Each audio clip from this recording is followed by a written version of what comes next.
take my hand, come with me, take your time, but don't you see?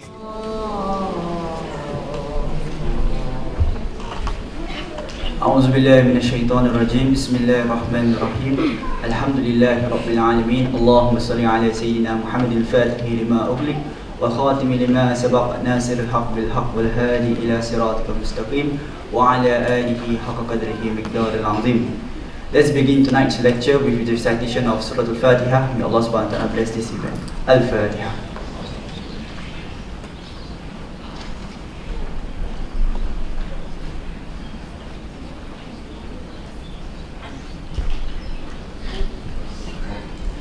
Ameen Ya Rabbal Alameen.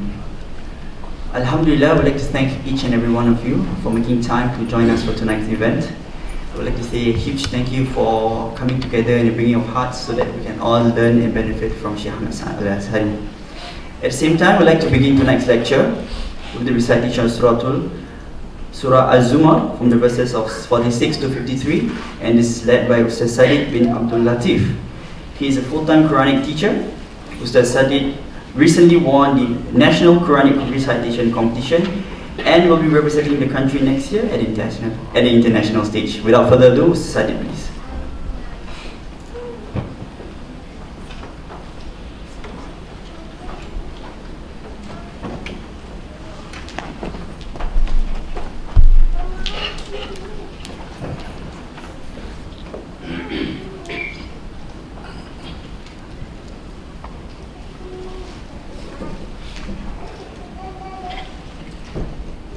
السلام عليكم ورحمة الله وبركاته.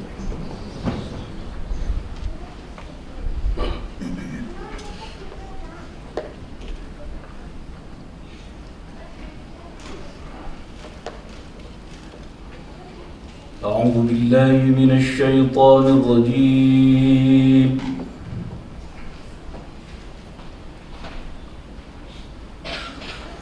بسم الله الرحمن الرحيم.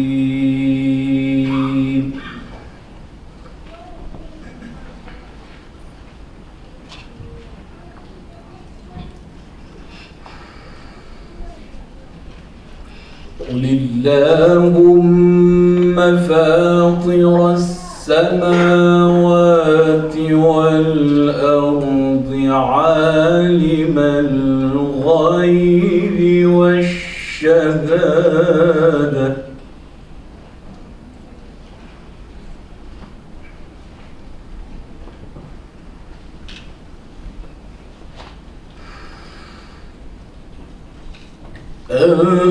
أنت تحكم بين عبادك فيما كانوا فيه يختلفون.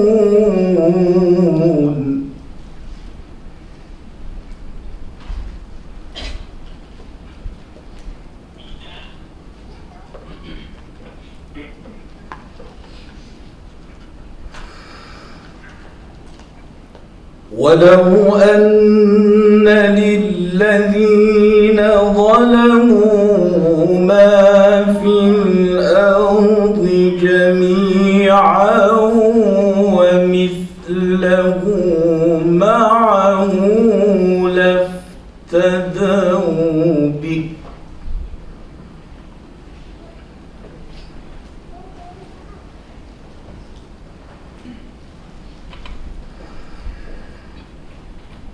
لافتدوا به من سوء العذاب يوم القيامة.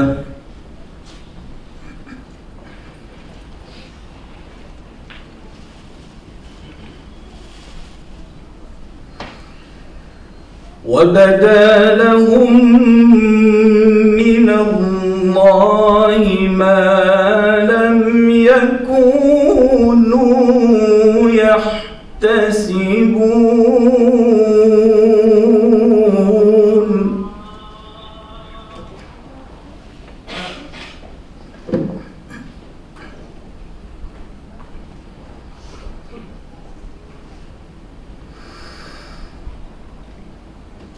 وبدا لهم سيئات ما كسبوا وحاق بهم ما كانوا به يستهزئون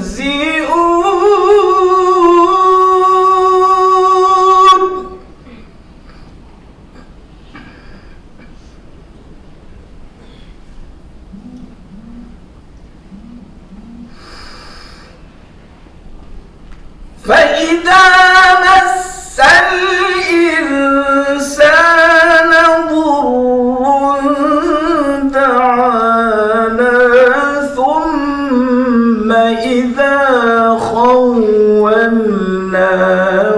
نعمة منا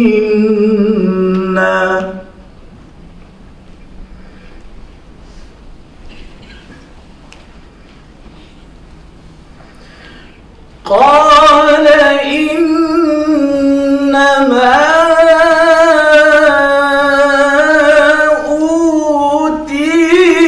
أوتيته على علم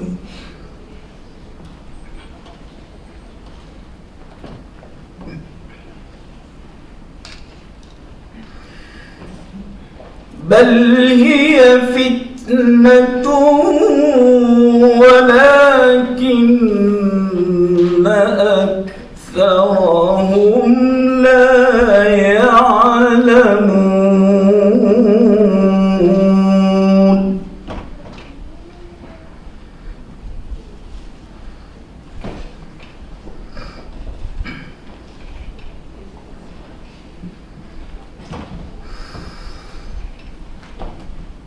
قد قالها الذين من قبلهم فما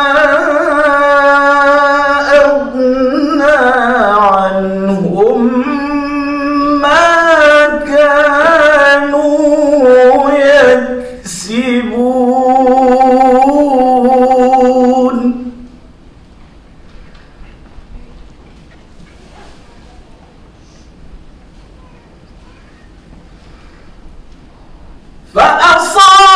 فأصابهم سيئات ما كسبوا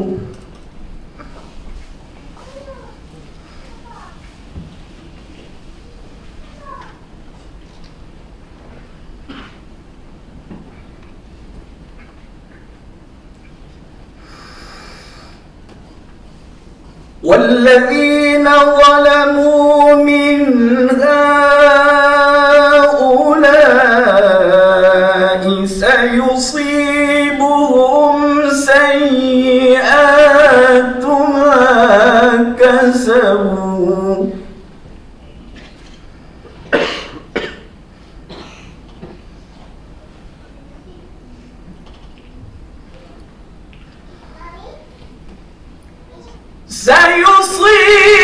سيصيبهم سيئات ما كسبوا وما هم بمعجزين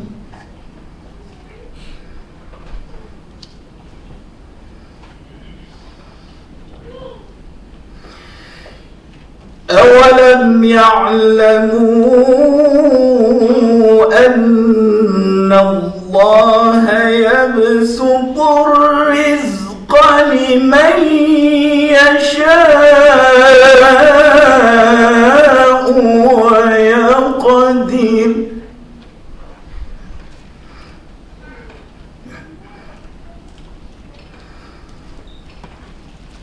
إن في ذلك لآيات لقوم يؤمنون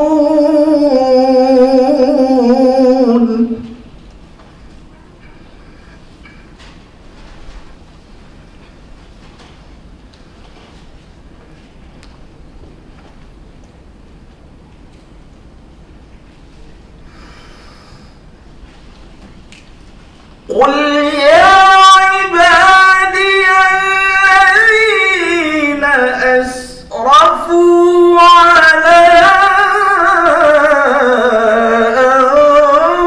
أنفسهم لا تقنطوا من رحمة الله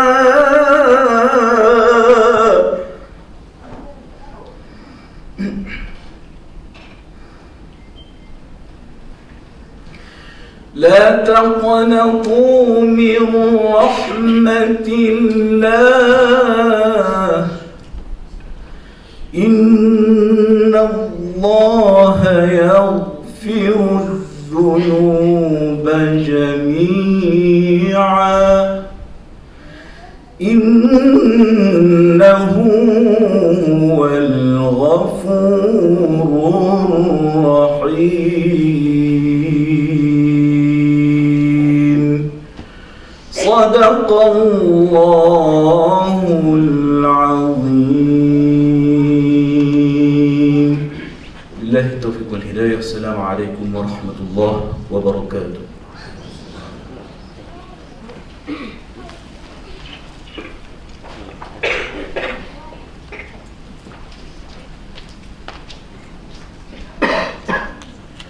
Jazakallah khair, Ustaz Sadid bin Abdul Latif. May Allah bless you, Ustaz.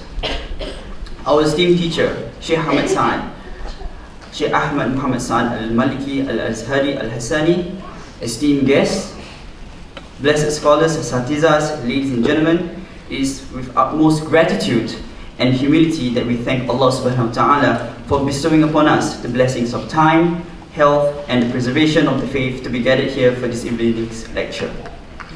Today's lecture is entitled Too Soon to Despair, Reflections on Tawbah in an Age of Attractions.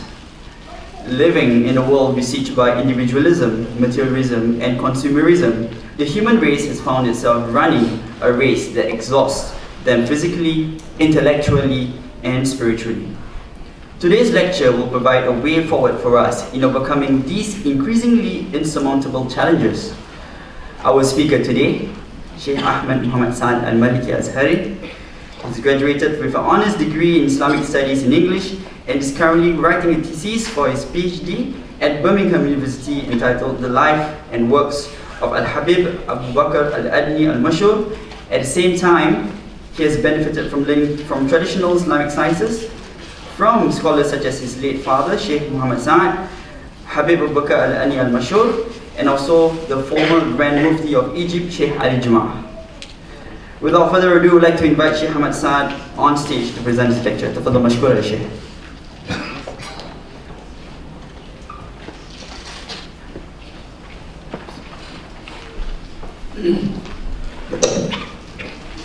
السلام عليكم ورحمة الله وبركاته.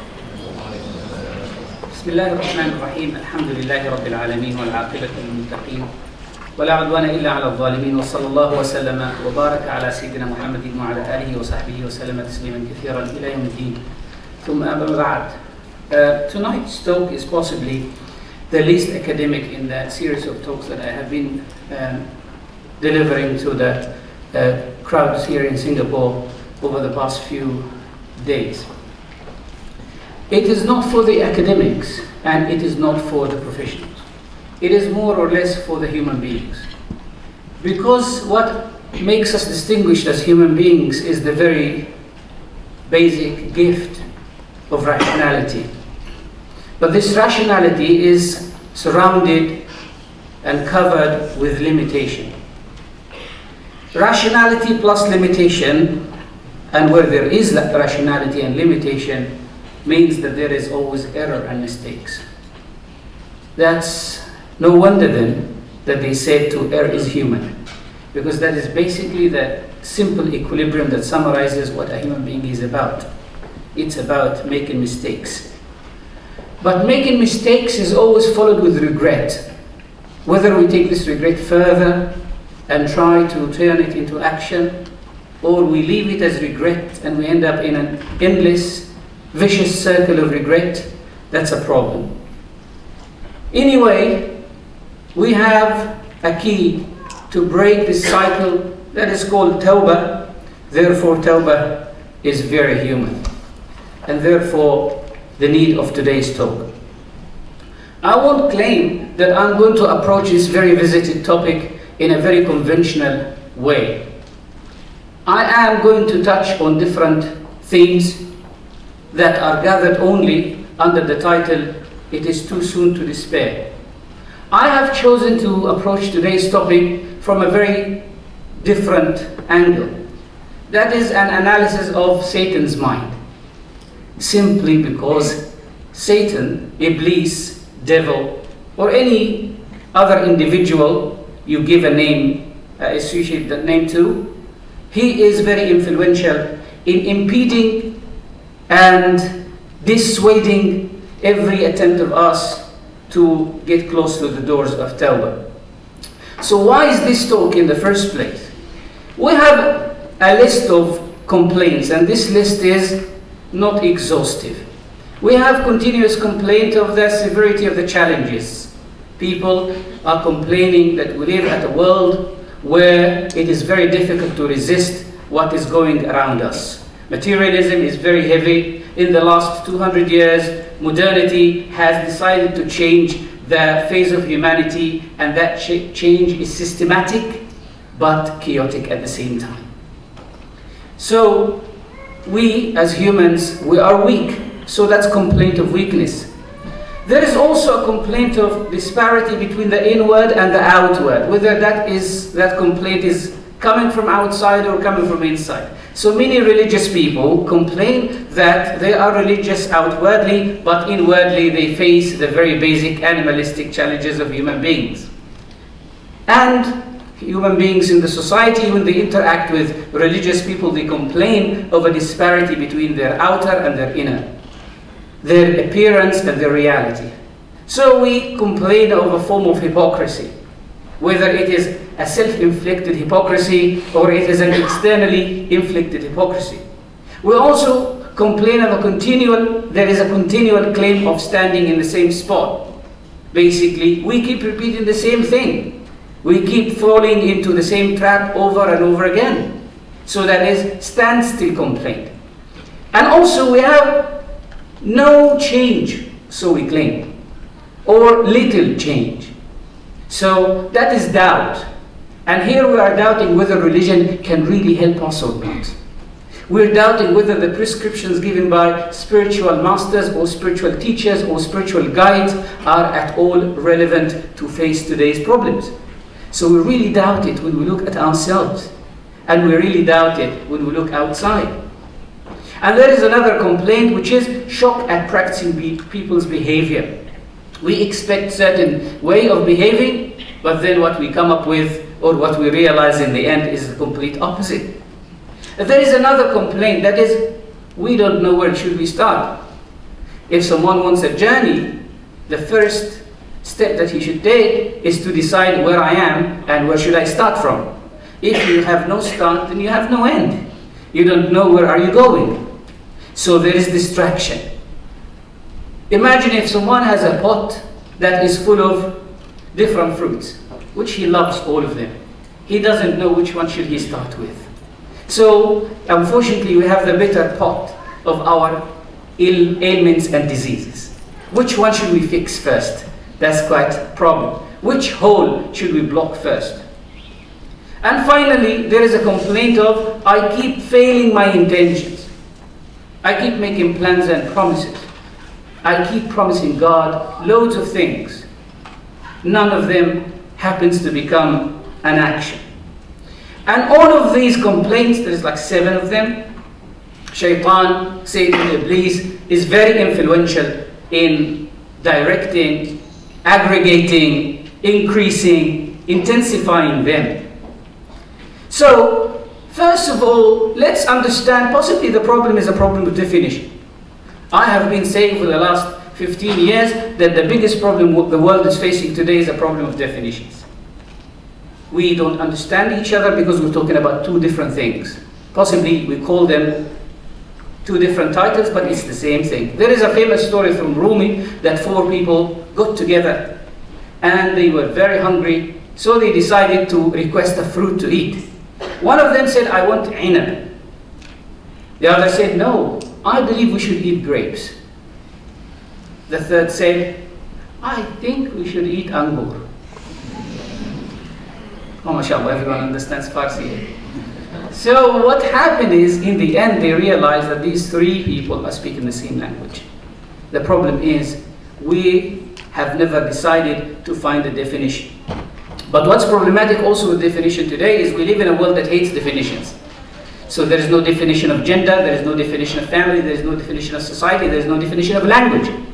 And again, as I promised, I will not be going too academic. The last pillar of the society today is the pillar of language. And that is being destroyed systematically in the Western world. So what is Tawbah then? Possibly we are knocking on the wrong door. Tawbah, as defined in language, is to return from sin, to continuously return from falling and failing. So basically it has this intrinsic quality of redoing. It is something that you keep practicing over and over again. In other words, it's this recurrent action that you can never say, I am done with it. That's the very nature of it. By the way, if you take out the vowel, it is ta, wa, ba, right?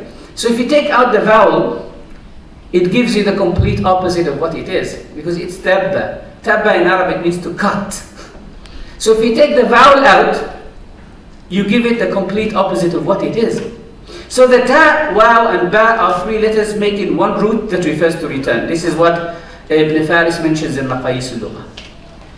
And Allah subhanahu wa ta'ala says very interestingly in the Quran, an ayah that we don't think about linguistically, إِنَّ اللَّهَ يُحِبُّ التَّوَّابِينَ. Allah did not say Allah loves those who are ta'ibin. Ta'ib in Arabic is a subject noun for the one who makes one instance of return. But tawwab is a person who comes back over and over again. Just like ghafir and ghaffar. Just like qatil and qattal. The very significance of the morphological form fa'al is the one who can do continuously non-stop. That's why Allah is not fa'il, He is fa'al. So, indeed, Allah loves those who ever penitent, and He loves those who purify themselves. There is a very interesting combination here between Tawbah, which is considered to be an internal purification, and purification, which is normally an external. So the Quran relates that external purification through wudu or ghusl or any other ritual should be combined with an internal purification, which is Tawbah. The spiritual masters back in the days, they used to say, wash your heart with ma' at-tawbah, with the water of Tawbah. So they associated Tawbah with a tool that is water. Of course, there is no physical water for Tawbah, that they are basically saying the Tawbah that is water, as if Tawbah itself is the water with which you wash yourself. Now, let's get into how does Shaitan view Tawbah. And over the past few days, I have been quoting from this interesting English classic of C.S. Lewis, The Screwtape Letters. Thanks to a brother, a friend of mine who is a journalist in CBC Canada, he highlighted to me that this book exists a few years ago. Took me a few years to remember, so I bought the copy and I couldn't put it down. The Screwtape Letters, for those who are attending these talks for the first time, is an English classic of like a satire written by C.S. Lewis. It is 31 letters written on the tongue of Screwtape, a big devil, to his nephew Woodworm, or Wormwood. You can see like he's the worm of the wood, right? So his work is to eat, is to feed on things that are only feedable and edible to worms. Anyway, it is 31 letters written by a big devil to his nephew, teaching and instructing him on how should he deal with the victim. The victim here being the human. And how can he manipulate the different situations in which the victim finds himself in order to deceive and to delay and to mislead and to aggravate the problem of this victim and keep him away from the enemy being God. So here we have four characters. We have the victim, we have Woodworm, and we have Screwtape, and we obviously have the enemy. Anyway, it's interesting, 31 letters to look at. The book is downloadable on the internet as well. So he says a repentance, in one of the letters, he says, make sure that you don't let the victim repent. He was actually blaming the little one for letting his victim repent. He said, don't you know that a repentance, a renewal of what the other side calls grace is a defeat in the first order? He said, don't you know that repentance is a defeat for us? Something, by the way, which you look at and I look at as something indicating our weakness. So here Shaitan is telling you that Tawbah itself is an indication of strength, because it is a new defeat for the Satan. In other words, you have just won a new battle. He's just saying to you that your life is composed of these rounds of fighting with the devil, and every time you manage to go back to the enemy, you're simply defeating him again. He actually says that it amounts, and excuse the language here because this is written by a Christian writer for a Christian audience, but human language is convertible. So he says it amounts to a second conversion, and probably at a deeper level. I'm sure that when we fall into mistakes and we come back to Allah, right after we return, we feel faithfully energized. We feel spiritually strong. In fact, the more recurring your tawbah becomes, the longer you will have of these seasons of strength, spiritual strength. So he's simply saying that this is another conversion. In fact, it's a deeper one. It's at a deeper level. So what is tawbah made of then? We here are going to be a bit traditional. So tawbah is made of regret. Our scholars say that the first pillar of tawbah, the first step is to regret. And I want to pause a little bit on this, because regret is so important. Many of us, when we make mistakes, we fall into the mistakes again because we never given thought to regret. We never analyzed where is the problem. We never analyzed whether we want to go back to the same thing or not. So you say to someone, you just made a mistake. You should return to Allah. He says, astaghfirullah. But hold on a second, before you say astaghfirullah, you should think, do you really dislike what you did? Or you're just saying astaghfirullah and washing out that deed, but the love of it is still deep inside you. So if you have the opportunity again, you will go back to it. I would say, just for the sake of language, this is called a childish regret. A childish regret is when a child makes a mistake and he knows that his mom or dad would be shouting and yelling at them. So they say, I'm sorry. That story of a child, 5 minutes later, he makes the same mistake again. So when we need to make sure that our tawbah is going to work, the first thing to do is to think deeply and to pause with regret. Secondly, giving up. And we will talk about giving up. Because remember that you can't give up something while you are making every available tool that leads to it within the reach of your hand. If someone, for example, is angry, he has a problem with his temper, he has to deal with the problem of anger. He has to acknowledge that it is a problem, and then he has to reach out to the real sources of help in order to deal with it. You can't just give up smoking while you have cigarettes surrounding you. Remember that as humans, we have very weak vulnerability. We're very vulnerable. We have very weak sense of resistance to sin. So if your sin is your weakness, my sin is my weakness. So if I make myself around things that represent a challenge to my weakness, very naturally I will fall easily onto it. So giving up means I clear my surroundings from things that will detract me and bring me back into the same situation. And then thirdly, resolve not to repeat. Many people, by the way, jump to number 3 without looking into number 2 and number 1. They do not regret and they do not give up. If someone, for example, has watched some pornographic material on the internet, the first thing they should do is to cut on their access to digital media. They should cut on that, because this is the key to that world.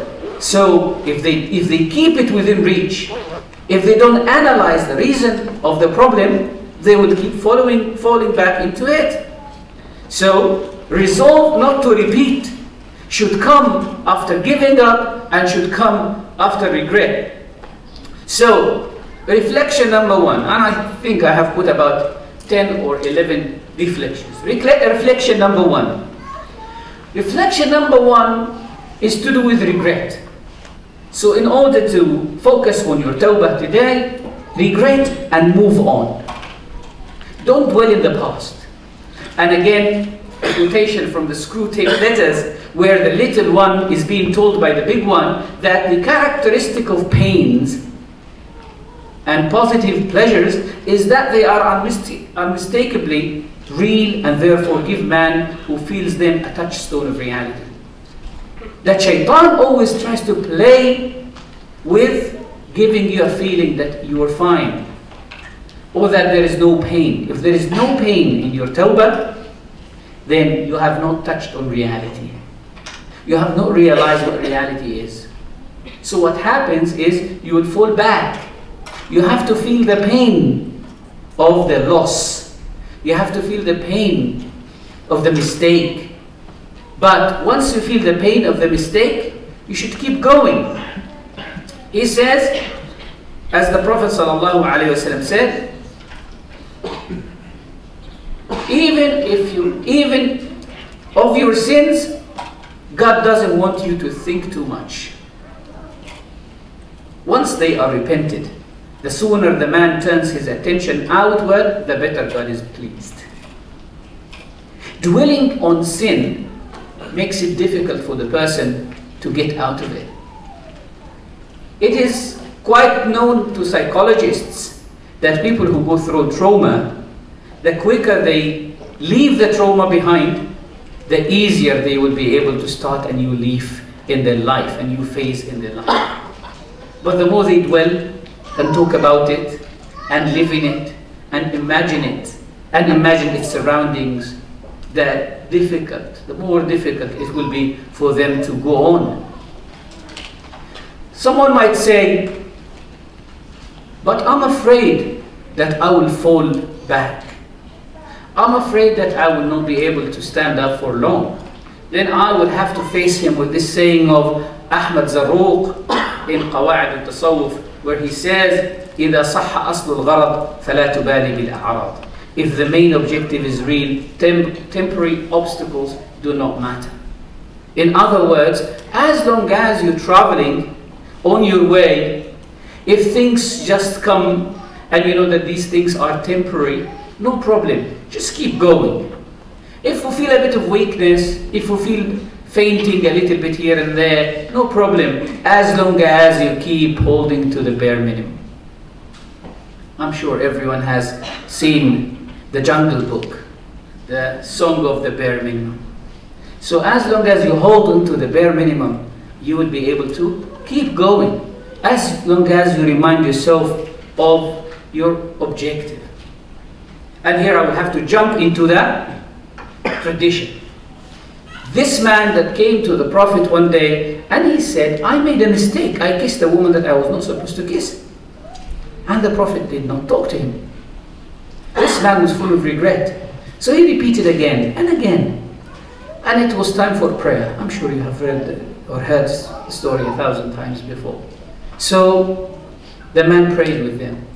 After the prayer, he rushed to the Prophet, mentioning again what he did before the prayer. And the Prophet asked him a very simple question. Did you pray? Did you pray with us? He said, yes, I did. He said, good deeds wash off bad ones. In other words, keep moving. Keep moving. Life caravan keeps moving. People die, there are losses, there are problems, there are pains, there are issues, but keep moving. When someone comes to me and he says, I have got cancer, I know we have to be very sympathetic. But in the end I say, you're not the first one to have cancer and you won't be the last one to have it. Reality is, just get out of it. Just live with it. Each and everyone has a package of pain and problems. Each and everyone has a package of challenges and issues. What we need to do is just to live with that issue and the challenge that we're having and just keep moving. Have you ever seen a group of ants waiting to see what they have lost from their food? No. They just keep moving. Have you ever seen a herd of sheep stopping to cry over a little one that has been snatched by the wolf? No. They just keep moving. And this is how life is. So, deal with your sin in the same way. You've made a mistake. It is a mistake. Your aim is to keep moving. If devils tell you, and this is very interesting from Sufyan al-Thawri, who was one of the tabi'een, he said, if devil tells you in prayer that you are showing off with your prayer, don't come out of it. Don't invalidate your deed. Don't say, well, possibly I'm showing off. He said, just make it longer. If he tells you, you are hypocritical and you are showing off by your prayer, by making your prayer long, just keep going. Pray. And remember that shaitan will be very willing for you to lose hope. So attraction number one, we do not regret and we do sleep on it. We do not regret. But what happens is we sleep on our problems and mistakes. What we need to do is regret and move on. Reflection number two, fight fakeness with positive pleasures. And this is quite interesting. And I will share a personal experience with you. We as human beings have hobbies, isn't it? We have likings and dislikings. We have things that we feel attached to. They might sound childish, aimless, with no purpose. They are not religious as such, right? They're not religious as such. Possibly it's football, possibly painting, possibly just annoying your children and them annoying you back. Possibly doing anything. It is without an aim, but it is very innocent. What devil wants us to do is to give up on these things, because when we give up on these things, we'll be bored. And when we're bored, we are a very easy victim for him putting the fake distractions into our way. So real pleasures kill the fakeness the devil teaches us to value. And here is a quotation again from the Screwtape. He says, collecting stamps, drinking cocoa, and fondness for cricket are personal taste habits that seem trivial and have nothing of virtue in them. But there is a sort of innocence and humility and self-forgetfulness about them. The man who truly and disinterestedly enjoys any one thing in the world, for its own sake and without caring twopence what other people say about it, is by that very fact forearmed against devil's subtlest modes of attack.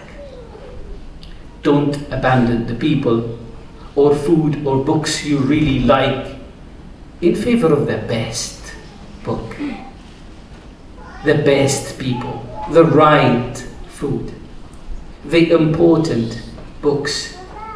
We look around us and we find all of this fakeness inviting us to abandon what we like for the sake of what is the latest iPhone, what is the most fashionable dress, what do people do today?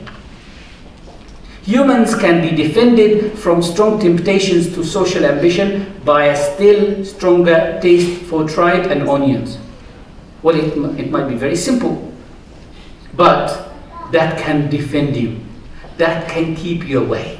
Why is that? Because this gives you the space that you need to relax.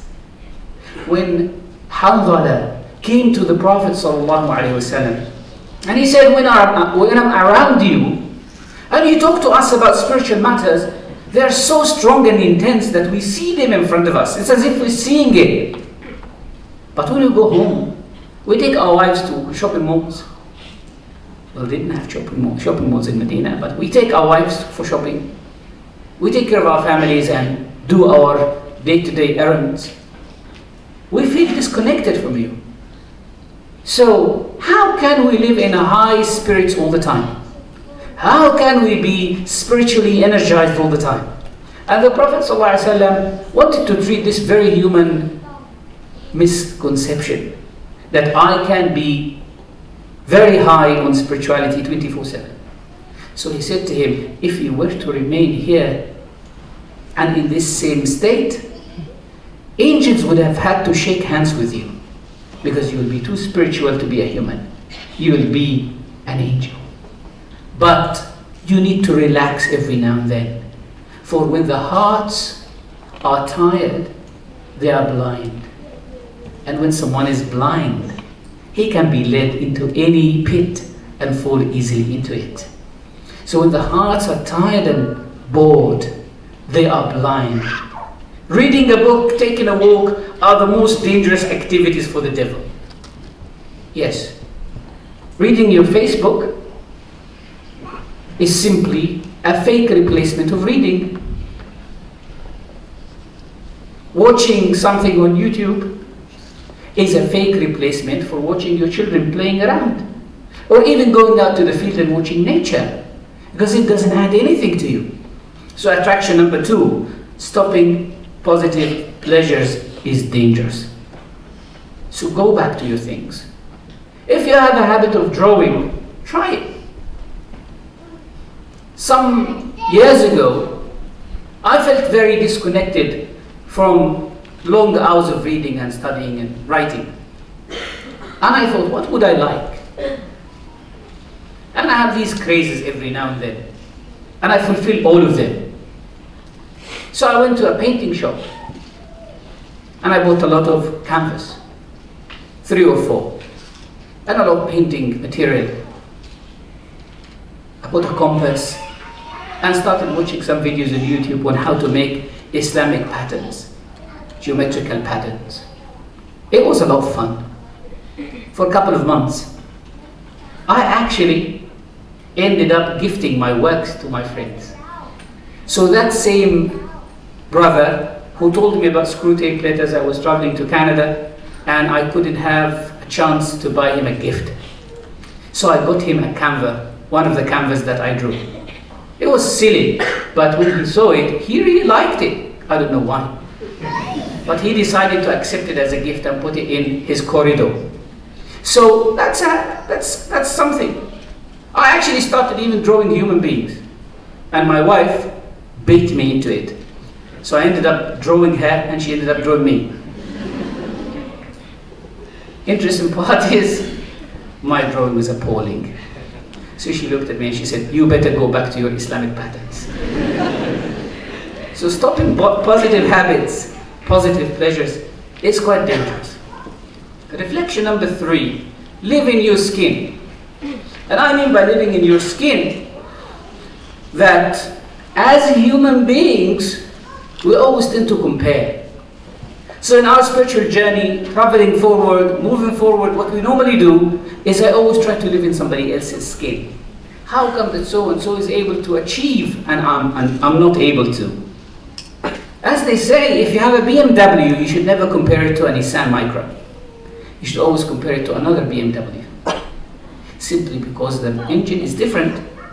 As human beings, our hearts, our souls, our ambitions, our abilities, our experiences, our backgrounds, our talents, our choices are all different. Our circumstances are different. Our challenges are different. Our children are different. Our families are different. Our education is different. Our environment is different. Our likings and dislikings. Even our stupidity is different. Therefore, don't live into somebody else's stupidity. As a preliminary to detaching man from God, the devil wants to detach him from himself. Once you are detached from yourself, you will start seeing yourself in the image as a completely different individual. God loves you and sets value on the distinctness of every human being. This is what the Satan says in Screwtape Letters, and the Quran says, we have honored the sons of Adam. When he talks of you losing yourself, when God says, don't look high at yourself, he only means abandoning the claim of self-will. Don't make too pompous expressions about yourself. Once you have done that, once you stop the claims, he really gives you back all your personality and boasts that when you are holy, you will be more yourself than ever. We can see how the Prophet ﷺ accepted praise from people. Yes, he did not say, you should praise me. But when someone genuinely came and praised him in poetry, he accepted and he graced the person with a gift. He rewarded him. Why? Because this human being, our Prophet, peace and blessing be upon him, he has transcended the human weakness of wanting to listen to fake praise. And he has already detached himself from his claims, but attached himself to himself. Therefore he says in the hadith, I am the master of the sons of Adam. And I'm not saying that out of boasting. So he says, don't take me wrong. God hates to see you drifting away from your own nature for any reason. But Shaitan will always encourage you to do so. Will always make you make loads and loads and loads and loads of hopes. Build a lot of bridges that you cannot even cross. Build a lot of castles that you cannot even live in. Make a lot of plans that you cannot fulfill. Tailor a lot of thobes or garments or dresses or shoes that are way bigger than your size. So when you make one, just make one for yourself. How humble it is that it doesn't matter. So attraction number 3 and attraction number 4, they go hand in hand. Detachment from yourself. Do not detach yourself from yourself. And do not compare yourself to others. Reflection number 4, don't imprison yourself in promises. There is something called the prison of promise. And that alliteration is meant. Prison of promise. Here is one statement from the big Screwtape speaking to the little one, Woodworm. He says to him at the very end of the letter that I started with about repentance being a new conversion. He says, however, don't worry. As long as he doesn't convert his repentance into action, it doesn't matter how much he thinks about the new repentance. As long as he does not change his promise into a plan, it's not a problem. As long as he keeps procrastinating, he keeps saying, I'm thinking about the change. I'm thinking about the change. I am going to do the change. I hope to do it. I have a friend who is past 35 years old. And he is poignantly in need of getting married. For the past 15 years, I keep asking him, you need to get married. He puts his head down and he says, yes, very true. When is that going to happen? Inshallah, when I change my job. And when are you changing your job? I don't know yet. Possibly by the end of the year, possibly by early next year, possibly next summer, or possibly after Umrah. He never did a Umrah. The next summer has come so many times, he's attended so many weddings, but he's never got married yet. And this has been going on for 10 years, until I almost lost hope in him. But then I thought, possibly one day he will change. So as long as your promise hasn't been turned into action, you still serving the plan of Shaitan. He says, let him wallow in it. And this coming statement later on will be very interesting. He says, let him write a book about it. Let him write a book about Tawbah. Let him write a book about change. That's often an excellent way of sterilizing the seeds which get planted in the human soul. No amount of piety in one's imagination will harm. As long as piety and righteousness remains an image and it's not a reality, it doesn't harm shaitan. It only harms you. Why? He says so beautifully, hikmah, wisdom. Active habits are strengthened by repetition, but passive ones are weakened. So when you have an active habit of practicing sport, the more you repeat it, it becomes strong. But you have a passive habit of thinking about a change in your life, the more you repeat it, it becomes weak and weak and weak and weak and weak and weak, and then one time it disappears completely. You are choking it gradually. The more he feels without acting, the less he will be able to act. And in the long run, the less he will be able to feel. He will lose the feeling of the will. And when he loses the will, he will be defeated. So, attraction number 5, cut your unfulfilled promises by acting on them. They always say here and now. Even though that is used in existential philosophy, but let's take it into our area and say here and now. When am I going to change? Now. What am I going to do next? Doesn't matter.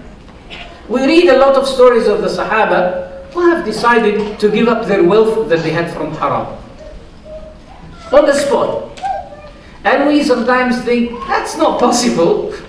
How can I have like $5 million in the bank? I'm leading a very comfortable life and I give up all of this on the spot and I come out without anything. We read about Ibrahim ibn Adham, whose father was a king, and as soon as he heard someone calling him to lead a righteous life, he gave everything up and walked away. This last Hajj, I was walking from Arafah all the way to the Jamarat with 5-6 brothers, some of whom cycled all the way from the UK to Al-Madinah Al-Munawwara. So they went to Hajj on bikes. And then we had this interesting brother who had to lit a cigarette on the way from Arafah to Jamarat. And he put his head down full of sorry and apology to me.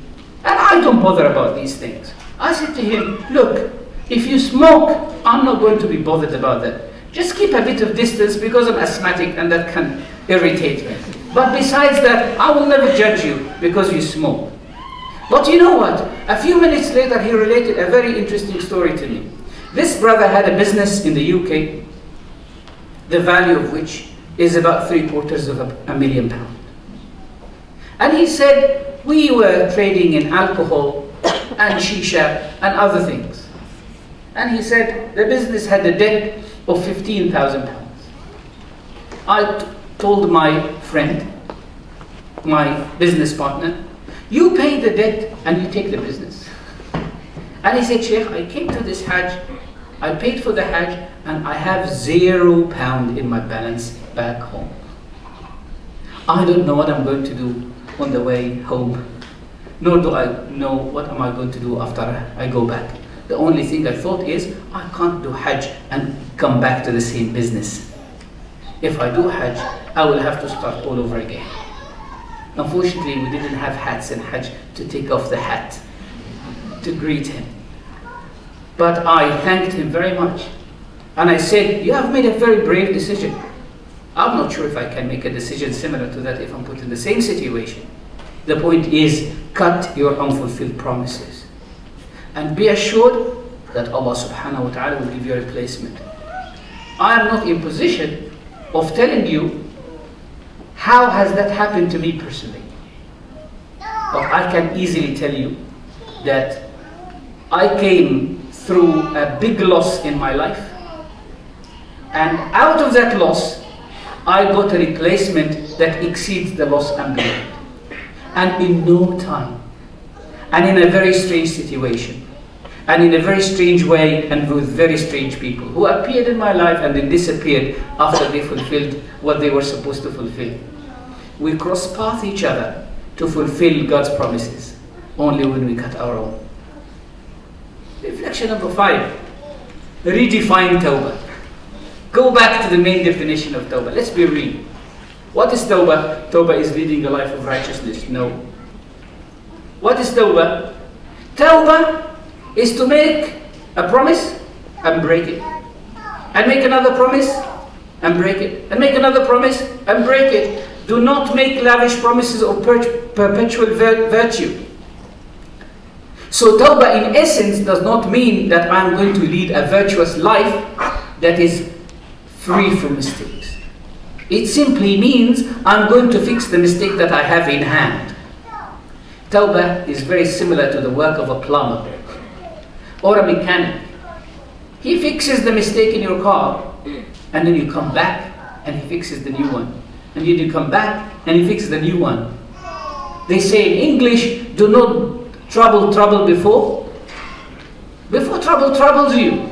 So you do not have to think about the sins that are going to happen in 2 years' time, as much as you don't have to think about the rizq that is going to come to you in 2 years' time. Only a hope for daily or hourly pittance to meet daily and hourly temptation is what you need.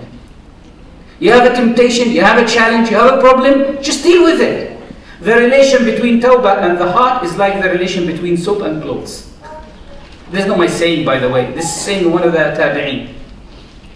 Which means we wash our clothes. When they get dirty, we'll keep washing and washing and washing, and we hope for our clothes, after we give them a good wash, that they will remain clean for the rest of our life. Not even for the rest of the month. Not even for the rest of the week. So be real. Cut down your expectations. Even of yourself. Yes, even of yourself. I imagine that I'm going to keep my promise for 5 days, but I failed after 3 days. Last time you failed after 1 day. It's still good. It worked another 2 days. Oh, actually, I have been able to hold on 1 day and 2 hours. Good. That's 2 hours extra. I have been able to hold on for 1 day and 2 minutes. Brilliant. That's 120 seconds extra. So let's cut on our expectations and redefine what Tawbah is. 6, learn real humility. What is humility? Some people think that humility means to put myself down. That's wrong. Humility is to acknowledge your talents, but to disclaim them. So true humility is self-forgetfulness. It is not a low opinion of the talents and character. When Umar ibn al-Khattab saw a man walking in the streets of Medina with his head down, he said, raise your head. Humility is not in your appearance, it is in your heart. A lot of people put themselves down, and when you criticize them, they are so angry that they have been criticized. That person did not learn how to be humble. Humility is to accept criticism. Humility is to accept an offense. Humility is to be free from any bias in your own favor, that you can rejoice in your own talents as frankly and gracefully as in your neighbor's talents. To acknowledge what others have as much as you acknowledge your own. Recognize all creatures, even yourself, as glorious and excellent things. Kill the animal of self-love to restore a new kind of self-love. A charity and gratitude for all selves, including your own. So low opinion of the self is normally mistaken for humility. And you know, part of low opinion is to think that you will never come back to Allah, or that you will never be able to stand and walk the path properly. It's very interesting that on the day of Arafah, we narrate a hadith in which the Prophet ﷺ says that on this day Allah forgives everyone who has committed any sin except one person. That's the one who thinks that Allah will not forgive him. Basically, it's the person who thinks that his sin is too big for Allah to forgive, or it's a person who have a low opinion of himself. Reflection number 7 is live in today. We have 3 tenses in Arabic and in English. We have present, past, and future. And we have in Arabic Madi, Mudari', Amr. So Madi is to do with what happened. Mudari' is to do with what is happening, and you can use it with an auxiliary tool to make it referring to the future. You can say sanaqra, we will read. And Amr, which is a command, an imperative, and it is to do with do it now. So when you say to someone, read, he's going to start reading as soon as you finish. So that's to do with the future. Now, how do these three work on us? Human beings live in time. That's part of our quality, that we are created in time. We have a date of birth, we have a date of death, we have a day and tomorrow and yesterday. Allah does not have that. So He can use any tense to refer to Himself. He can use a past tense to refer to the future and future to refer to the past. Because for Him, He's not restricted by time. But we, as human beings, we are only debarred from tomorrow by today. And we are locked from the past by today. As Khayyam, Umar al-Khayyam, says, as the Arabic translation by Ahmed Rami, says, غد بظهر الغيب غد بظهر الغيب واليوم لي. Tomorrow is an unseen, today is mine. And how often does my soul regret the past? So tomorrow is another day. Humans live in time, but we are destined for eternity. We are destined for a life of eternity. In order to link ourselves with eternity, it is through attachment to present, to now. Because the moment, this moment is what is in your hand. And when you are in eternity, everything is in your hand. The point in time that we call present. In this alone, freedom and actuality are offered. Shaitan tries to make you live in the past. As we mentioned before. Regret what happened. Regret what you lost. Live in the trauma of the past. But that's of limited value. Very limited. Because I can save you out of that and say, it's done. There will be a point when you will say, I can't change that, right? You'll say, I can't change that. Why? It's happened. It is locked. If you made the decision to come here at 8 o'clock, you can't reverse that decision. Yes, you can walk out of the lecture because it's so boring, but there is no way that you can reverse back the 8 o'clock decision. It has been locked. But the only thing that we still believe or imagine that we can play around and filter around with is future. Future inflames hope and fear. I'm afraid of things. I'm hoping for things. I'm looking for things. I'm planning things. I'm building. Future of all things is the least connected to reality and eternity. He says, all schemes fix man's affection on the future. Meaning, all plans of shaitan make you think about next, tomorrow, what is coming. On the very core of temporality. Because tomorrow is temporary thing. It has a contingent presence. It does not exist. Only in your imagination. You are afraid of a plane you will miss. Well, that has not come yet. You are afraid of having a child that is yet to be born. He hasn't come yet. You are afraid of not getting access to university. Well, you have not qualified yet. You are afraid of the wife that you are yet to get married to. That is yet to come. You are afraid of the divorce that is going to lying ahead of you. That is yet to face you. You never know. So, all vices, C.S. Lewis says beautifully, all vices lie in the future. Gratitude looks at the past. Love to the present. Fear, avarice, lust and ambition look all ahead. Don't be haunted with what is next. If I had the time, I would have recited to you the beautiful poem which talks about having contentment in life. But it's too long to recite. Reflection number 8. Clean up your life. And this takes us back to the issue of surroundings. I mean by cleaning up your life, if you would like to see that your room is spacious, the first thing you should do is to analyze why is it so crowded. So you need to clean that. If you have a problem with memories of the past, You need to clean that. If you have no space in your heart, you need to clean that. Remember that emotions, just like plants, just like furniture, just like anything, they need a space. Emotional, spiritual, or intellectual space. If someone is busy, it means his mind is crowded. You come to prayer and you start your salah. When you say Allahu Akbar, what do you mean by that? You mean that regardless of my worries and problems, Allah is greater than all of them, so it is time for me to cut out. It is time for me to switch off. It is time for me to disconnect in order to connect somewhere else. In the school of Imam Malik, they say interestingly that one of the dislikings of salah, one of the things disliked in salah, تَفَكُّرُ الْقَلْبِ بِمَا نَافَ الْخُشُوعِ, that the heart thinks about things that are not related to prayer.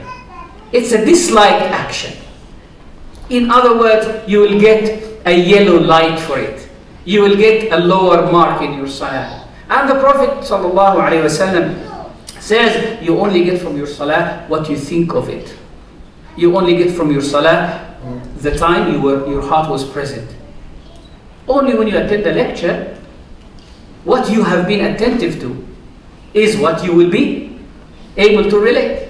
One of the interesting other letters that I didn't include here in C.S. Lewis's is he's saying that one of the ways of making people disinterested in religion is giving them preachers who give very shabby and very boring speeches. I actually wrote right next to it, boring imams. Because we've got the same issue, isn't it? So boring imams, he's talking about the same thing again and again. So let me do something else. No wonder then that when I go to many UK mosques, I find many young people sitting at the back with their phones. The khutbah is on and they are on their phones. Possibly they are tweeting what the imam is saying. So start doing what you know is wrong. This is very, very important. Do this today. Inappropriate questioning can confuse you. Simply stop. You might say, okay, so what do I need to clean? You just clean this. A person follows the way of their friends, as the Prophet ﷺ says. So clean up your life from wrong people. Check who is your close friend. Continue in the same, attraction here is what? Is continuing in the same circle. We continue in the same circle. So get out of it. Reflection number 5 is a bit of a summary. And I am summarizing this, or I'm quoting this from a long manzuma or a treatise on the diseases of the self by Shaykh AHMED. I tried to make it rhyme, but it might not. So he says, من عيبها الإصرار والتواني والعجز والتسويف والأماني وذاك من أنس لها بالكسل وقلة التوفيق عند العمل وعدم التقوى والاحتياط والخوض في موارد الخباط دواؤه بقولة الجنيد لما سئل عن الطريق القصدي قال بتوبة تزيل الإصرار ورفض تسويف بخوف الإضرار وبرجاء باعث على العمل والذكر دائما وتقصير الأمل وأصل كلها فؤاد المفرد توحيده محرر مجرد. So in English it will read like this. Its defects are, amongst the defects of the nafs, its defects are insistence and procrastination. Insisting on what it does and procrastination, inability, delay and wishes. That is because it finds familiarity with laziness. We love to remain in our comfort zone. Little successes are not its expectations. It expects to have a big success, a big change, a drastic change. So when it makes something small, it loses hope. Little successes are not its expectations. Absence of piety and cautiousness and falling into the pits of confusion. The cure lies in the saying of Al-Junayd. What did he say? When he was asked about the balanced way, he said, with the tawbah that rids persistence. The right way is to start a tawbah that removes persistence. With refusal of procrastination out of fear of harm, with hope that leads to action, with continuous remembrance, with cutting hopes short. It all goes back to a heart whose unification is purified and cared. It's with a heart that sees its destination, that knows that it has a forgiving Lord, that knows that it has a Lord who knows who you are. Reflection number 10 is a warm welcome. This is not unfortunately or fortunately from the screw tape letters, because the screw tape letters ends on a very bitter note of marrying the victim to a woman who completely disagrees with him. And the Satan says that is the best thing to do to this righteous man, because in a very failing marriage, both will be lost. So he said, if we cannot make him attached to lust, we can make him attached to lust. So reflection number 10, that warm welcome. Al-Ghazali narrates on the authority of Imam Muslim that the Prophet ﷺ said, Allah is happier with the repentance of his believing servant more than a man who is traveling through the desert. When you travel by the desert for days, the only hostel, lodge, food, everything you have, your kitchen and your toilet, your house is your camel. So this man has a camel that is laden with his food and provision. He decided to take a nap. Upon waking up, the camel is no more there. His mount has run away. He tediously looked here and there, and he realized that it will take him days to find the camel.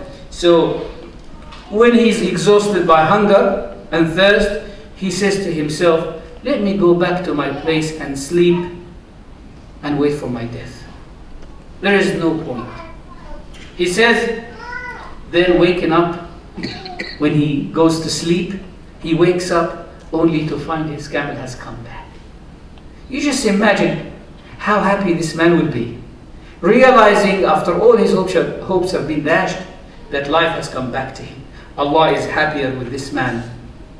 Allah is happier with the repentant individual more than this man with his camel. Finally, that's an epilogue of this lecture. A map. And this map is taken from Rumi. And I'm going to read it and you think about it. So, Rumi says, whenever you strive in religion's way, the devil shouts at you within to say, do not take that path. Think, stray one, or you will be a captive soon to pain and poverty, cut off from friends. You will have no food, and you will be debased, humiliated too. The devil's shout will fill you with such terror that you will flee certainty and head to error, saying, tomorrow or next year I will follow religion's path. There is time still. For years you will be his slave due to one shout, and settle in a place that is dark throughout. Men are enslaved through fear of such a yell, from that cursed devil who grabs throats as well. To make their souls lose hope of light as slaves, to his dark ways as dead as ones in graves, if that cursed one spreads such terror, then imagine what God's yell will spread to men. The partridge dreads the falcon, but the fly does not feel the dread. Here is the reason why. The falcon does not hunt them. Realize that only spiders ever hunt for flies. The spiderish devil lords it over you, not over partridges. That is not new. The devil's yell acts as the damned men's herder. That of God, great kings, is his friend's protector. Since these two are different as can be, none of the sweet sea joins the salty sea. In other words, you need to listen to that yell of God that is pushing away the devil. And remember that you are stronger than a fly. With that note, I finish my talk, and I hope inshallah to hear more from you at the Q&A session. Barakallah. Alhamdulillah, shukru Rasulullah sallallahu alaihi wasallam. Thank you very much, Shaykh Ahmed Saad, for the enlightening lecture. May Allah bless you very much, Shaykh. Bismillahirrahmanirrahim. For this segment, right now we are at the Q&A section. We'd like to encourage you to drop in your messages and your questions through the number on the screen right now, and that is 8189-3509. 8189-3509. And inshallah, we'll be reading your questions throughout this whole section, throughout this whole segment until 9:55, which we have to evacuate this place, inshallah. So with that said, Shaykh Ahmed Saad, seek your permission to begin this Q&A segment. Bismillahirrahmanirrahim. First question that we have two questions for now, and we're going to seek your cooperation to keep the questions coming in, but once we have a lack of time, then we're going to need to cut the questions, alright? So first of all, Bismillahirrahmanirrahim. Assalamu alaikum warahmatullahi wabarakatuh, ya Shaykh. How can we stop or minimize our bad thoughts on all our past sins? Sometimes I was reminded by my past and I started to despair. Please enlighten me, Shaykh.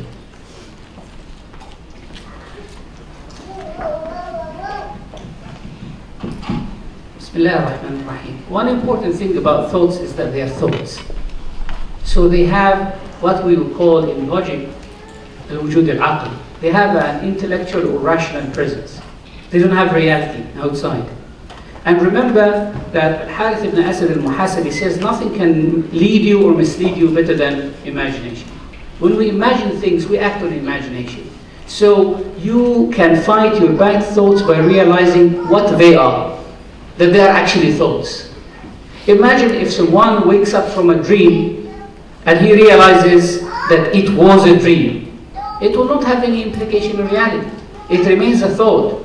As much as we mentioned in the presentation that your tawbah will not become a tawbah unless you turn it into action, your thoughts will not be dangerous unless they are turned into action. That's why in Islam, Allah does not hold us accountable for thoughts. They have a very interesting categorization of thoughts. They said maratibu, that the levels of thoughts are 5. We have something called khatir. It's a passing thought. And then we have something called hajis. Hajis is a kind of a stronger thought that will make you move. It's a moving thought. And then we have something called hadithun nafs, the conversation of the self. That's when your thought becomes so strong that it starts making itself, personifies itself, and starts arguing with you. I want this. No, no, no, no. You shouldn't. Now you have let the little devil called the thought grow up until it has become a human or a spiritual being, and it is now having a conversation with you. Above that, the next stage is something called ham. Hamma in Arabic has two meanings. One meaning is positive, the other is proactive. The positive, the negative one is worry. So ham in Arabic means to worry. And remember that worry has no basis. It's just imagination. And hamma also in Arabic means to lean to something. The Quran speaks of Yusuf alayhi salam and says, وَلَقَدْ هَمَّتْ بِهِ. She leaned towards him. She loved him. She inclined. And the Quran says, وَهَمَّ بِهَا لَوْلَا رَأَى بُرْهَانَ رَبِّهِ. He would have inclined had he not seen the proof of his Lord. In Arabic, we have this particle called lawla, which is harfu imtina'in liwujud. That because of something, the outcome did not happen. So if I say, lawla an al-yawm al-jumu'ah ma atayt, were it not that today is Friday, I wouldn't have come. Which means that today is Friday, therefore I have come. Lawla zaydun la ataytu, imtina' liwujud. Because of this would have happened. So Allah subhanahu wa ta'ala says, afwan, it's imtina'. It is, this has not happened because this does not exist. So Allah says, were it not that Allah has protected him, he would have inclined towards her. It means Allah has protected him, therefore he did not incline to her. So remember that even if a thought reaches the level of, it goes through khatir, hajis, hadithun nafs, and then it goes to the ham, all of that is not you're not accountable for it. You're not accountable for it. You're not responsible. It is brushed away. But once it reaches the azm is resolve, is taken in action. Azm is when so-and-so have decided, I want to kill this person, and he takes a pistol, fills it with bullets, and he makes his way to the door, gets down the stairs, is crossing the road, and a passing vehicle just has an accident and pushes him away. That person is still accountable because he was stopped by an external feature. An external component has come and stopped him. An individual who has decided, imagine, to eat, and to steal. He put his hand in the pocket of another person, only to find that he has the pocket is open both ways. So his pocket has a hole. There is no wallet there. That person has not committed theft, but has committed partially. To a degree, he has committed theft. So he is going to be accountable for that.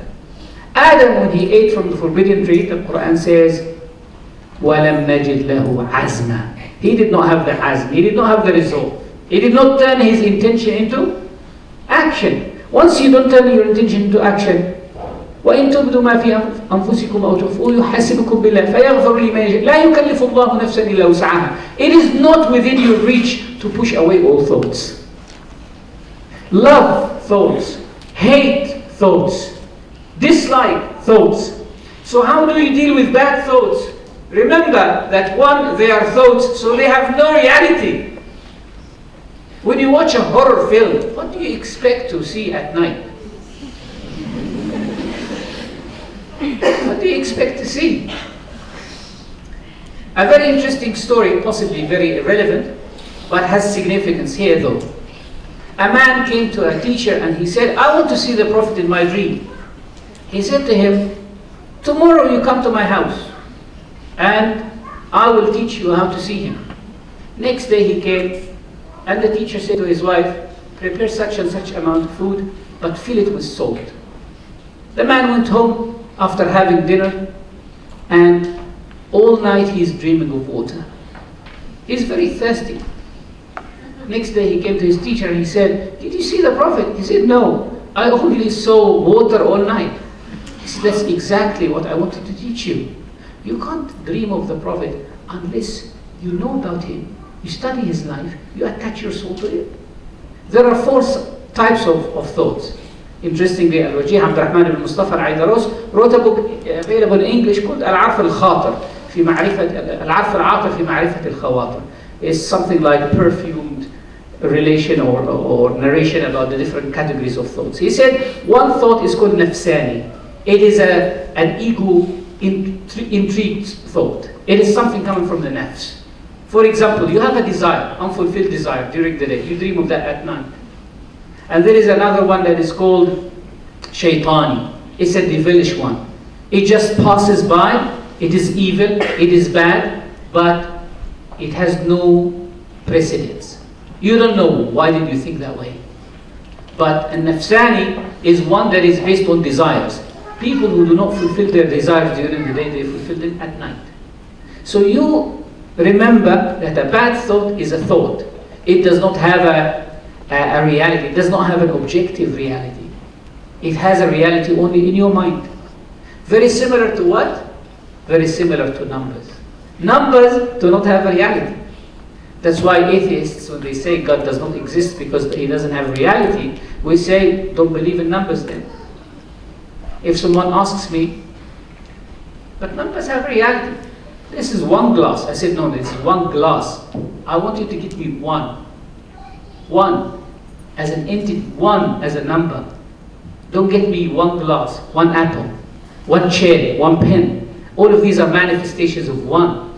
Don't get me two chairs and say this is two. This is two chairs. I want you to get me number two. Where is it? It only exists in the mind. Intellectual categories only exist in the mind. Thoughts only exist in the mind. And God does not hold us accountable for that. And also that they are bad thoughts. What do we do with bad food? We throw it away. What do we do with bad files? We put them in the bin. What do we do with bad thoughts? We clean our brain from them. That's it.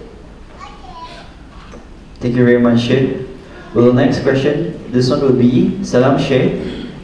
How do we balance by not having too much fear that Allah might not forgive us, and at the same time by not having too much hope that Allah will forgive us? Possibly you should remember, you should make a note of two lists. A list of what triggers your hope and a list of what triggers your fear. The list of what triggers your hope will balance the list of what triggers your fear. I'm sure that if you sit with yourself and write down what you have done that is good, that you need credit for, you will be able to list those. And if you have a list of things that will make you shiver, make you afraid, you will have also a list. Put a bit of this and a bit of that together. Just as when you put a lot of juice in a glass and you realize that this is too concentrated, you add some water to it. So making a list of things like that. I remember that in academia they say, always put your objectives on a small piece of paper and hang it in front of you. Or some quote that you like, put it right in front of you. It is this quote that will always keep you going every time you lose hope and every time you fall down. If you make a mistake, this is what will make you stand up. Imagine if you have children who have been bad to you. What do you do? What do we normally do? We look at their photos with their children. Why do we do that? Because that's the time when they were good to us. They were so innocent. They didn't know anything in life except running back to us. So we want to remember the time when they needed us. Because now they are so independent that they don't need us anymore. We possibly need them. So we try to balance that. We balance our need to them, our want for their presence, by their want and their existence in our life. When Ibn Umar radiallahu anhu saw a man carrying his mother on his back and doing tawaf, and the man said, "Have I paid her for what she has done to me?" He said, "No, you haven't, because she wanted you to live long while she was carrying you. You are carrying her and you're hoping that, when am I going to get rid of this burden?" So balancing things, looking at the bright side. The Prophet ﷺ, as you all know, saw this man who's been brought many times drunk, and when the Sahaba decided, there is no hope in him, he said, well, he loves Allah and His Messenger. Isa ibn Maryam, and these are like very quick nuggets. Isa ibn Maryam passing by a carcass of a dog, and he said, "What do you see?" They said, "Very offensive smell. We can only smell offensive smell." He said, "But look at the teeth. They're very white." So looking at people, there will always be a contrast between good things and bad things. Things that are in credit and things that are in debit. Things that are for you and things that are against you. And it is by comparing both that we're able to move on. It is by looking at where you were and where you are that you will keep on. So when you're ever afraid, give yourself some hope. When you're ever hopeful, rein yourself back with some fear. Say to yourself, possibly what I have done is not accepted. Possibly my tawbah hasn't been accepted. We always keep revising before exams because we don't trust. But once the exam has passed, there is no way that we go back to our notes. Thank you very much, Shaykh. Alright, for the next question we have, Salam Shaykh. I understand that seclusion can be one of the ways to connect ourselves with Allah subhanahu wa ta'ala. I am often tempted to seclude myself from the harsh world, to free myself from distractions and focus on Tawbah and bettering myself and my faith. To what extent is seclusion acceptable? Well, they say in English, no man is an island. Human beings haven't been created alone. We are social beings. In the depths of our hearts, we are social beings. And we can only test our strength and our weakness when we're put in a social context. No one can claim that they can control their anger unless they get angry, unless someone puts something on their way that makes them angry. So what do we get from seclusion is a bit of empowerment, charging our hearts, focusing on what do we need to do, what type of plan should we carry out later on. Definitely we need these types of loneliness, but we should not make them very long. That depends on the person. If someone wants to take a seclusion of 1 month and stop going to work, that is not practical. Possibly it is accessible to some, but it might not be accessible to other people. But I suppose that we can practice this seclusion every single day. I'll give like 1 or 2 tips, very, very simply. When you go home, go to your bed, make sure that you leave your phone somewhere, away from your bedroom.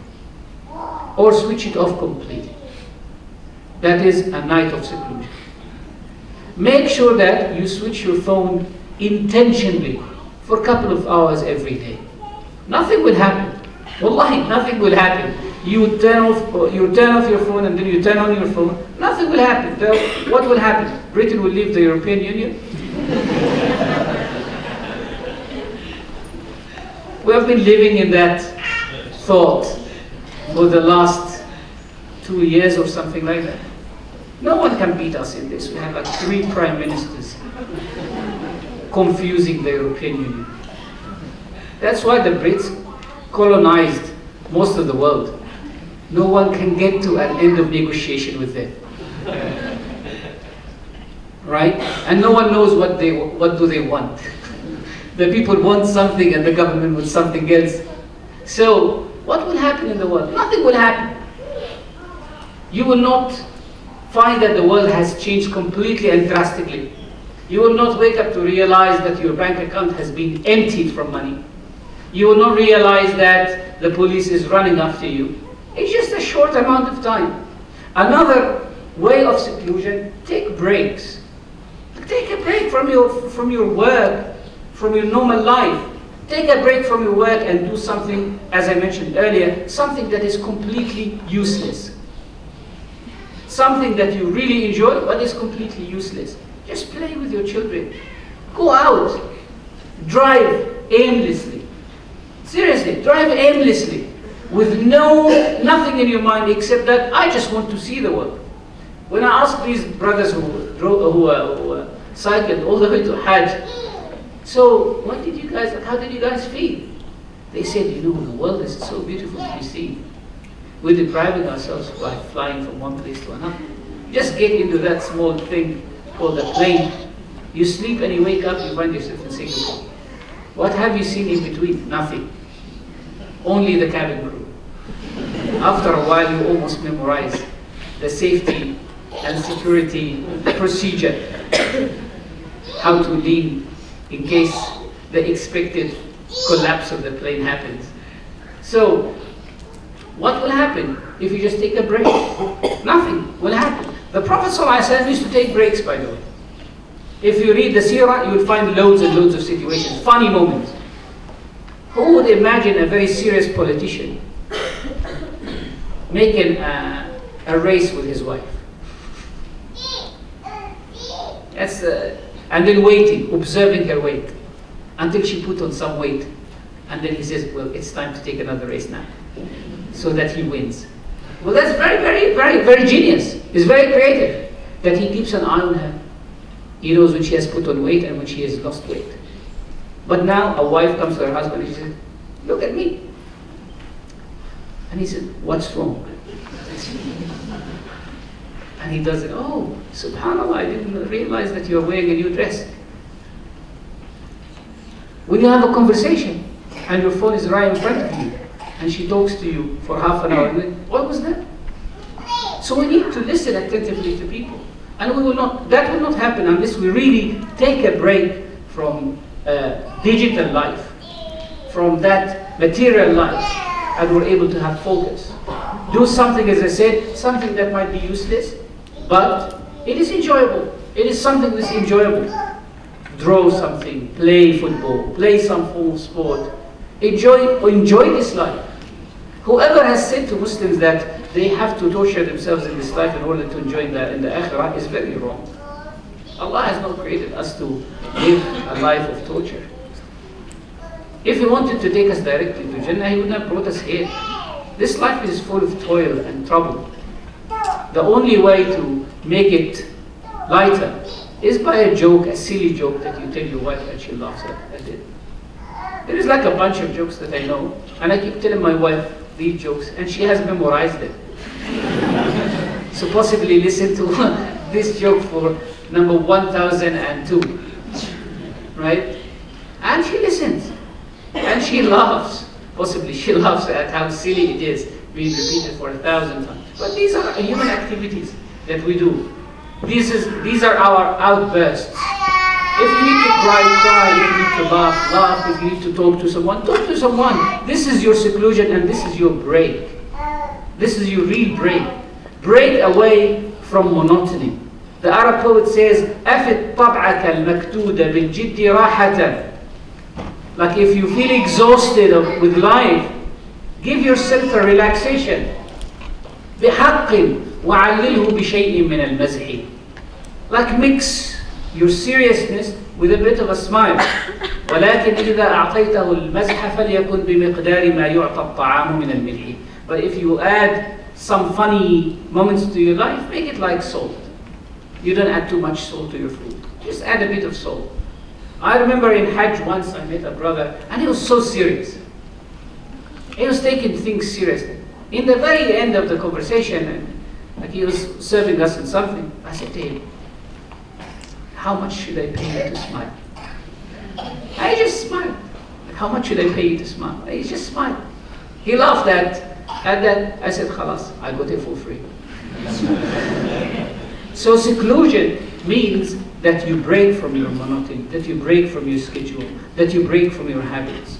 If you try to add something little to your life, that is a seclusion, but it's an active seclusion. Thank you very much, Shaykh. Phil, the next question that we have, I'm going to combine a few questions together just to summarize the question. Assalamu alaikum. What do you reckon the proper way to seek Tawbah in our prayer?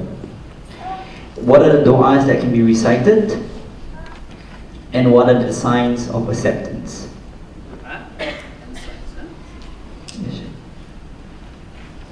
A proper way of seeking Tawbah in our prayer is to recognize prayer.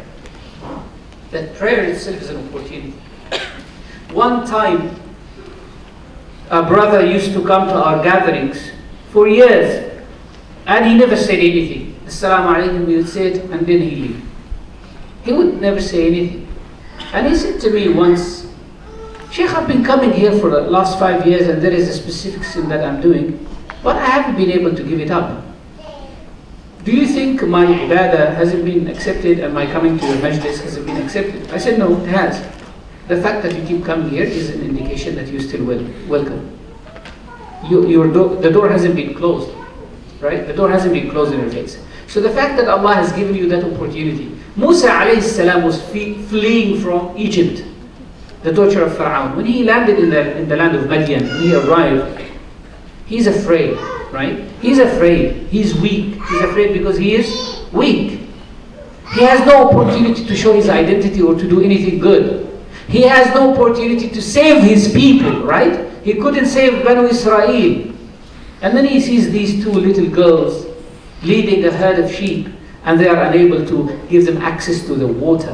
So he waits and waits and waits until the shepherds go, and then he comes and helps them. So yes, he didn't save Banu Israel at that time, but he saved these girls from their trouble. So what did he say about that? He said, Rabbi inni lima anzalta ilayya min khayrin faqir. In other words, I was really in need of that opportunity.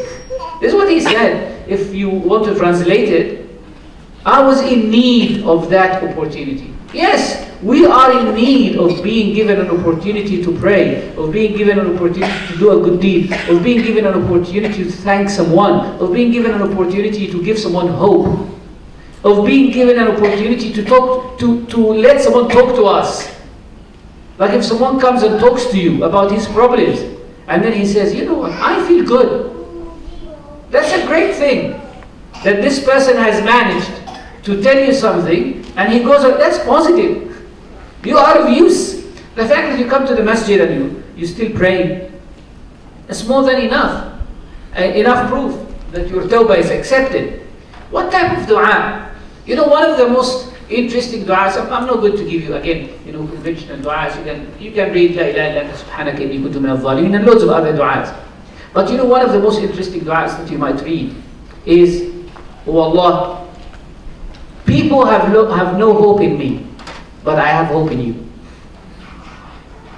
So please, make their hopes dashed and make my hope work.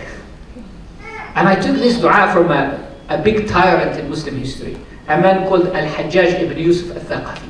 Hajjaj ibn Yusuf al-Thaqafi, for people who don't know him, was a tyrant who killed some Sahaba.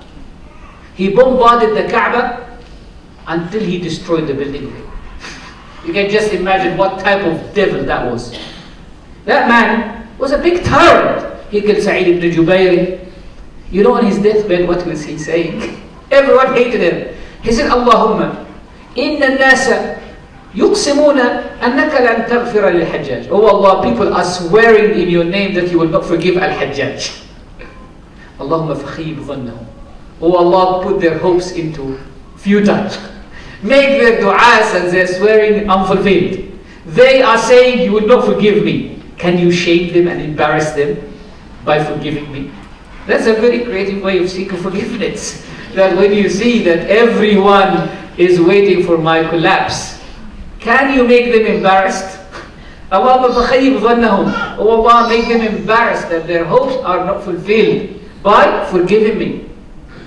That's simply like a child who tries to get an advantage from his father by reporting another child.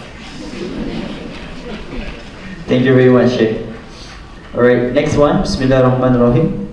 This is pertaining to our family. Dear Shaykh, do we have to be truthful to our partner and our family that we have sinned and we have tawbah from it? Allah subhanahu wa ta'ala doesn't gather for a person two types of embarrassment. The embarrassment of sin and the embarrassment of scandal. In Islam, we have a principle of covering. Why do we have a principle of covering? Unlike the Me Too. Right? You know the Me Too? Unlike the Me Too.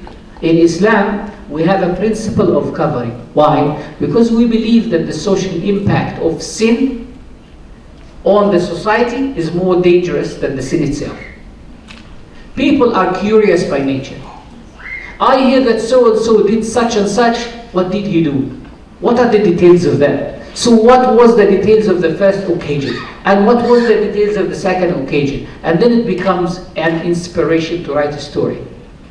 An inspiration to write a life story. It becomes a big job to journalists. A big job to media people. This story that sold 5 million, 20 million copies. What is it about? It's about dirtiness. It's about people's dirty life. Have you ever heard of someone putting their dirty clothes in the public? Or putting their underwear in the public? Well, everyone knows that we as human beings nowadays we use underwear, but no one puts their underwear. I remember when my mom used to spread our clothes, she would always put the underwear in the back and the other outer clothes in the front. But what has happened is we technologically are putting all our underwear on Facebook, Twitter, Snapchat. And what happens? People are not only asking about what type of underwear is this, but they say, what brand is this? This is exactly what happens when we share our sins with others. If you are a husband and wife, your husband, your future partner, has no right to access your past. You're getting married, you're not buying a house. They don't have to look at your credit history. Allah subhanahu wa ta'ala never told us, nor did the Prophet ﷺ investigate the background of the Sahaba. They came and accepted Islam, all right. He said, إِنَّ الْإِسْلَامَ يَجُبُّ مَا قَبْلَهُ. Islam cuts everything that was before. You're getting married, make intention that this is going to be a clean life. That's it. make intention that what I have done is between me and Allah subhanahu wa ta'ala. No one goes to the public and starts sharing his or her physical ailments. No one would say to people, you know, I'm suffering from this and I'm suffering from this, I'm suffering from that. You go to the specialist with that. You disclose that to that doctor. Alhamdulillah, we don't believe in confession. As Muslims, we don't have a father to confess to. We confess only to Allah subhanahu wa ta'ala. And the one who we confess to is the same one who forgives, and it's the same one who knows the weakness and knows all the surroundings. It is not like a crime that one police officer arrests you, another police officer investigates, another judge starts looking at documentation. The one who has seen is the one who has known, is the one who forgives, is the one who we can complain to. So we should leave our sins that have been committed, we leave them behind the closed doors. And we focus only on how can we lead a clean life from now on. Thank you very much, Shaykh. Maybe this is the last question due to the lack of time. Your apologies for those of you who have sent in your questions, but we are unable to read them. Bismillah ar-Rahman ar-Rahim. Shaykh, so this question will be, is it okay to think ourselves that our life tests, such as sickness, is a retribution for our sins? I believe that this is a negative way of looking at things, even though some people might disagree with me.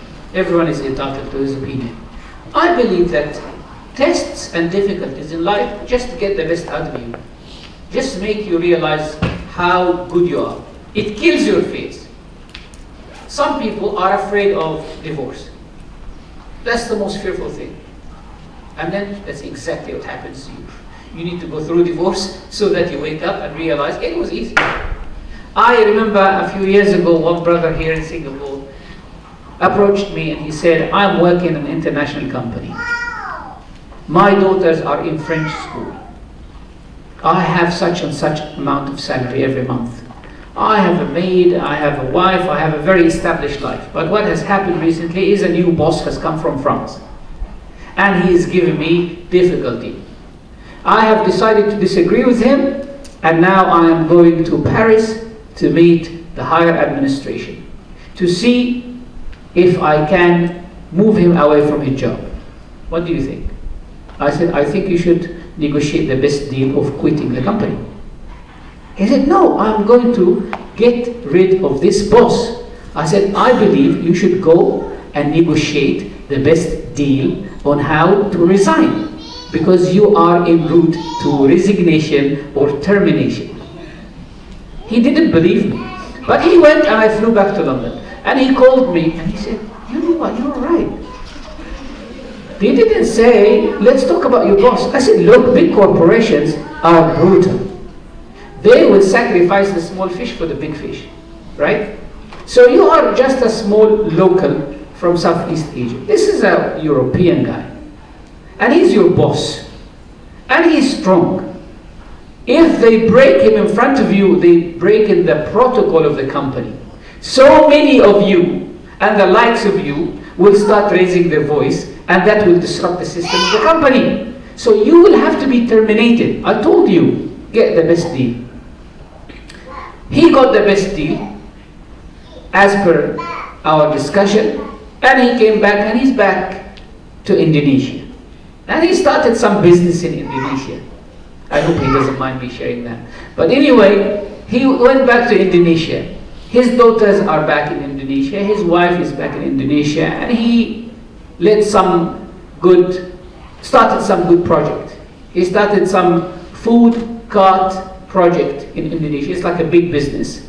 He started with like 60 carts or something like that. And what he did, he employed some simple villagers to his project, on the condition that at time of salah they pray, it's top cleanliness, and every Thursday he will gather them to read some dhikr, and he hired some local ustad to teach them Quran. And it was a very interesting job. He struggled for a few months, and then he was chosen as a manager for the new MRT project in Jakarta. He's happy, as far as I know. So again, a few days ago, Someone approached me and he said, Shaykh, what do you think of this situation? Da, da, da, da, da. I said, I think you should get divorced. You know, sometimes my advice to people is the harshest advice, the only thing they don't want to hear. I said, I think you should get divorced. But Shaykh, I have 3 kids. I think, you know what, you better do that before you have a 4th kid.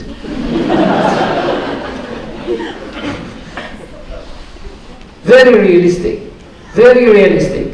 A sister came to me like many, many years ago. Her husband tried to run over her brother by car when he was angry. I said, you better get divorced.